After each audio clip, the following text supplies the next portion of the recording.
ভয়ঙ্কর সমীকরণ, নিজেকে বাঁচাতে মমতার শেষ ব্রহ্মাস্ত্র।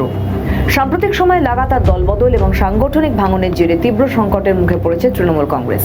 কাছের নেতা নেত্রীদের দল ছাড়ার ফলে দলের অন্দরে যখন এক প্রকার অস্থিরতা তৈরি হয়েছে, ঠিক তখনই বাংলার রাজনৈতিক মহলে এক নতুন জল্পনা মাথা চাড়া দিয়ে উঠেছে। শোনা যাচ্ছে তৃণমূল সুপ্রিমো মমতা বন্দ্যোপাধ্যায় নাকি এবার নিজের পুরনো দল কংগ্রেসে ঘর ওয়াপসি বা প্রত্যাবর্তন করতে চলেছেন। দিল্লি হাইকমান্ডের সঙ্গে এই বিষয়ে চূড়ান্ত বোঝাপড়াও প্রায় পাকা বলে রাজনৈতিক অলিন্দে গুঞ্জন। যে কংগ্রেসকে একসময় তিনি বাংলায় সাইনবোর্ড বলে কটাক্ষ করতেন, আজ রাজনৈতিক অস্তিত্ব টিকিয়ে রাখার লড়াইয়ে সেই কংগ্রেসই তার শেষ আশ্রয়স্থল হতে চলেছে কিনা তা নিয়ে প্রশ্ন উঠছে। এই জল্পনার আবহেই সম্প্রতি রাজনৈতিক তৎপরতা তুঙ্গে উঠেছে। নয়াদিল্লিতে মমতা বন্দ্যোপাধ্যায় 10 জনপথে গিয়ে সোনিয়া গান্ধীর সঙ্গে বৈঠক করেছেন। তার ঠিক পরের দিনই অভিষেক বন্দ্যোপাধ্যায় দীর্ঘ 88 মিনিট বৈঠক করেছেন রাহুল গান্ধীর সঙ্গে। এই জোড়া বৈঠকই মূলত দলবদলের সম্ভাবনাকে তীব্র করে তুলেছে। মমতা বন্দ্যোপাধ্যায়ের এই সম্ভাব্য পদক্ষেপ নিয়ে কংগ্রেস বা হাত শিবিরের অন্দরে মিশ্র ও চাঞ্চল্যকর প্রতিক্রিয়া দেখা দিয়েছে। প্রদেশ কংগ্রেস সভাপতি শুভঙ্কর সরকার সোশ্যাল মিডিয়ায় একটি পোস্টের মাধ্যমে ইতিপূর্বে একটি ইঙ্গিতপূর্ণ বার্তা দিয়েছেন। তিনি লিখেছেন, রাহুল গান্ধীকে যারা দেশের প্রধানমন্ত্রী হিসেবে মেনে নেবেন তাদের সবাইকে দলে স্বাগত। অর্থাৎ প্রকারান্তরে তিনি মমতাজির উদ্দেশ্যে একটি শর্ত সাপেক্ষ বার্তা দিয়ে রেখেছেন। প্রদেশ কংগ্রেসের একাংশের কাছে এই সিদ্ধান্ত হজম করা সহজ নয়। অধীর রঞ্জন চৌধুরী অতীতে মুর্শিদাবাদ ও মালদা জেলায় তৃণমূলের দ্বারা কংগ্রেস ভাঙানোর ইতিহাস মনে করিয়ে দিয়েছেন।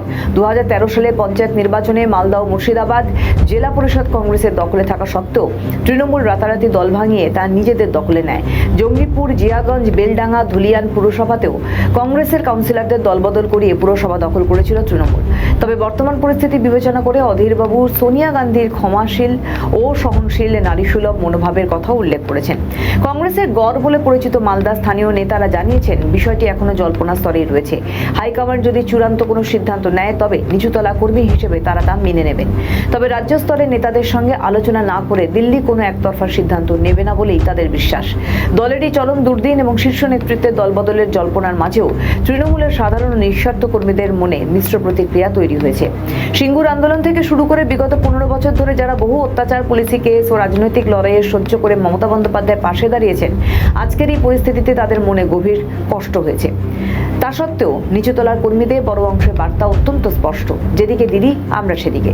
তাদের মতে বিগত নির্বাচনে পশ্চিমবঙ্গে 2,60,00,000 ভোটার মমতা বন্দ্যোপাধ্যায়ের মুখ দেখেই বিজেপির বিরুদ্ধে ভোট দিয়েছিলেন।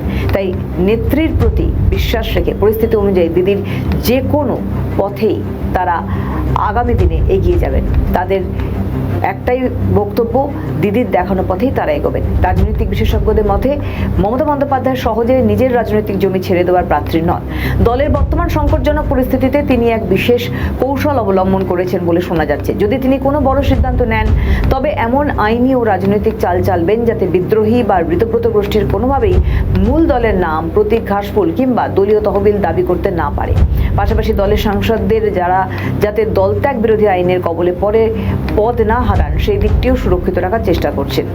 বাংলায় ক্ষমতা ধরে রাখা, জাতীয় স্তরে বিজেপির বিরুদ্ধে লড়াইয়ে তৃণমূলের অস্তিত্ব শেষ পর্যন্ত বজায় থাকবে নাকি কংগ্রেসের সঙ্গে সংযুক্তিকরণ ঘটবে, তার উত্তর আগামী সময় দেবে।